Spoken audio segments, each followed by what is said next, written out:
काँग्रेसला आणखी एक मोठा धक्का बसलाय, कारण माजी आमदार कुणाल पाटील आज भाजपमध्ये प्रवेश करणार आहेत। धुळ्यामध्ये काँग्रेसला गळती लागल्याचं बघायला मिळतंय। दुसरीकडे भाजपमध्ये भरती सुरू आहे। काँग्रेसला हा धक्का म्हणावा लागेल। आज कुणाल पाटील यांचा भाजपात पक्ष प्रवेश होईल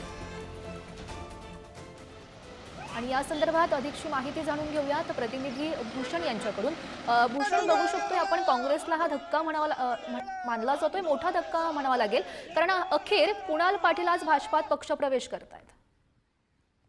निश्चित गौरी, काँग्रेससाठी हा मोठा धक्का मानला जातोय आणि एकूणच कुणाल पाटील यांचा भाजप प्रवेश धक्कादायक मानला जातो आहे। कुणाल पाटील यांचं 3 पिढ्यांपासून काँग्रेसशी नातं होतं।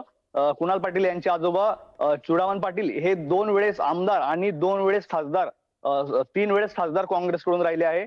त्यानंतर कुणाल पाटील यांचे वडील काँग्रेसचे ज्येष्ठ नेते रोहिदास दाजी पाटील हे देखील 7 वेळेस सलग आमदार राहिलेले आहेत। तसेच सातत्याने ते काँग्रेसच्या मंत्रिमंडळातील सदस्य राहिलेले आहेत।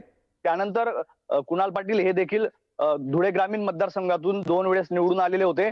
त्यामुळे काँग्रेसमधील हे मोठं घराणं आज भारतीय जनता पक्षात प्रवेश करत आहे। त्यामुळे कुणाल पाटील यांचा भाजप प्रवेश हा धक्कादायक मानला जातो आहे। काँग्रेसशी मोठं नातं, जुनं नातं या घराण्याचं राहिलेलं आहे। या घडामोडींवर असंच लक्ष ठेवून राहा। तुर्तास धन्यवाद दिलेल्या सविस्तर माहितीसाठी।